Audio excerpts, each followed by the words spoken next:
अस्सलाम वालेकुम नाजरीन, मैं हूं फबिया आपकी खिदमत में। आज बहुत जबरदस्त और एक अलग सी रेमेडी लेकर हाजिर है खिदमत हूं, जो दांतों के हवाले से है। नाज़रीन, सेहतमंद और तंदुरुस्त दांत हमारे लिए एक नेमत से कम नहीं है।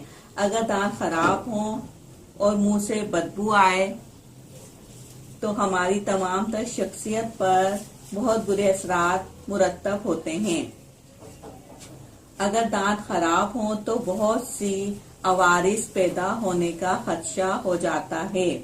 दांतों की सेहत का ताल्लुक मुंह और दांतों की बेहतर सफाई से होता है। दांतों की सफाई को अगर नजरअंदाज कर दिया जाए तो मुंह में जरासीम नशोनुमा पाना शुरू हो जाते हैं, जिसकी वजह से मसूड़ों पर बरम आ जाता है और इनसे खून और पीप आने लगती है।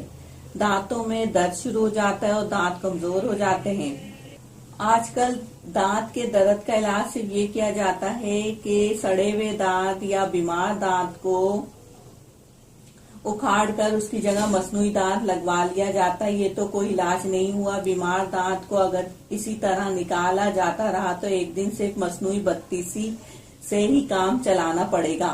इसलिए दांतों को साफ सुथरा रखना बहुत जरूरी है। दांतों की अक्सर बीमारी दांत का दर्द, दांतों में कीड़ा लगना, दाढ़ का दर्द, मसूड़ों से खून आना और पीप आना, ठंडा और गर्म लगना भी शामिल है। आज दांतों के हवाले से आपको अपनी वीडियो में जो रेमेडी बताने जा रही हूँ, दांतों की तमाम तकलीफ को दूर करने वाली रेमेडी है। मुंह की बदबू को खत्म करेगी, आपकी सांसों को महका देगी, दांतों को साफ सुथरा, शफाफ और चमकदार बनाएगी। क्योंकि दांत खराब होने की सूरत में इंसान ग़िज़ा मुकम्मल तौर पर चबाकर नहीं खा सकता। इस तरह ग़िज़ा मुकम्मल तौर पर हजम होकर जुज़्वे बदन नहीं बनती। दांतों में मौजूद खुराक के अज्जा और जरासीम खुराक में शामिल होकर जिस्म में जाकर बेशुमार बीमारियों का बाइस बनते हैं। लिहाजा हमें चाहिए कि हम अपने दांतों की भरपूर तरीके से हिफाजत करें, सफाई करें, ताकि मुख्तलिफ बीमारियों से बच सके। नाज़रीन, आज मैं आपको बताऊंगी कि दांतों की सफाई, हिफाजत और दांत को किस तरह साफ, शफाफ, चमकदार बनाना चाहिए। इसके लिए आप कोई सा भी टूथपेस्ट जो आप इस्तेमाल करते हैं वो इस्तेमाल कर ले लें। मैं स्पार्कल टूथपेस्ट इस्तेमाल कर रही हूँ। इसके अलावा लेमन जूस है। इसके लेमन जूस के आप चंद कतरे यानी कि 3 से 4 ड्रॉप्स आप इसको यूज करेंगे। इसके अलावा खाने का सोडा है, ये वाला, ये खाने का सोडा आप ½ टीस्पून इस्तेमाल करेंगे। और नमक है मेरे पास, ये भी आप ½ टीस्पून इस्तेमाल करेंगे। इसके अलावा नारियल का तेल है, 3 से 4 ड्रॉप्स कतरे नारियल का तेल इस्तेमाल करेंगे। इन तमाम अज्जा को आप किसी भी शीशे के बाउल में डालकर अच्छे से मिक्स कर लीजिए। और नाजरीन, अब मैं आपको इसको बनाने का तरीका बताती हूँ।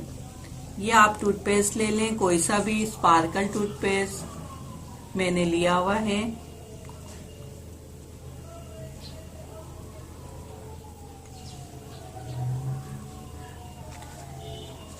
इसके बाद आप इसके अंदर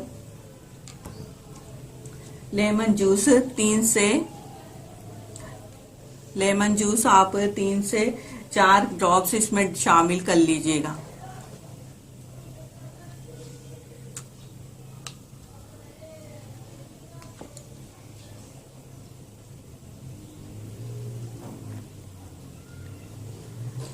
इसके बाद खाने का सोडा है, ये वाला, ये खाने का सोडा आप ½ टीस्पून ले लीजिएगा।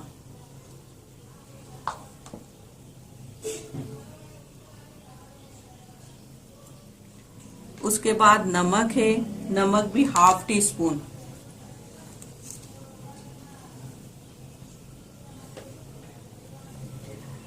ये नारियल का तेल, कोकोनट ऑयल, खोपरे का तेल इसको कहते हैं, इसके भी आपने 3 से 4 ड्रॉप्स डालने हैं।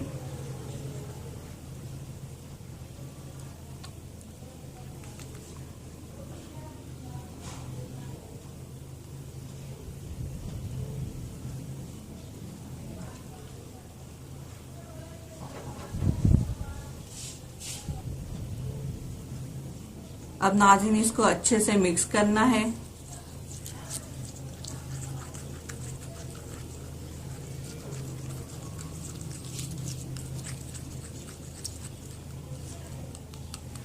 ये देखिए नाज़रीन बहुत अच्छे से ये मिक्स हो चुका है। इसके बाद आप इसको टूथब्रश की मदद से इतना लेकर, जितना भी आपको यूज करना है, लेकर अपने दांतों पर पेस्ट करें। तकरीबन आप 1 हफ्ते इसको लगाएं। इसको आप पहले हफ्ते में 2 बार इस्तेमाल करें और दूसरे हफ्ते में 1 बार इस्तेमाल करें। 3 से 4 मिनट अपने दांतों पर पेस्ट करें। उसके बाद उंगली की मदद से दांतों को रगड़ें अच्छी तरीके से, फिर पानी से कुल्ली करके दांत वॉश कर लें। नाज़रीन इस पेस्ट से आपका जो पायरिया होगा दांतों में वो खत्म हो जाएगा, मसूड़ों की सड़न बदबू खत्म हो जाएगी और सांसों में महक आ जाएगी। इसके अलावा आपके जो पीप वगैरह दांतों में आती है वो भी खत्म हो जाएगी। खून जो आता है दांतों में वो भी खत्म हो जाएगा और तमाम तरह की सड़न आपके मुंह की खत्म हो जाएगी। दांत चमकदार, साफ सुथरे, शफाफ हो जाएंगे और आपके मसूड़े भी अच्छे और मजबूत हो जाएंगे। उम्मीद करती हूँ नाज़रीन आपको ये रेमेडी जरूर पसंद आई होगी। आप इसको लाइक जरूर कीजिएगा और शेयर कीजिएगा अपने साथियों से, दोस्तों से। अपना बहुत ज्यादा ख्याल रखिएगा। मेरे चैनल को सब्सक्राइब कर लीजिएगा और नोटिफिकेशन आइकॉन बेल को जरूर क्लिक कीजिएगा। अपनी राय कमेंट से मुझे जरूर आगाह करते रहें और कीजिएगा। आइंदा आने वाली वीडियो तक के लिए मुझे इजाजत दीजिए। अल्लाह हाफिज।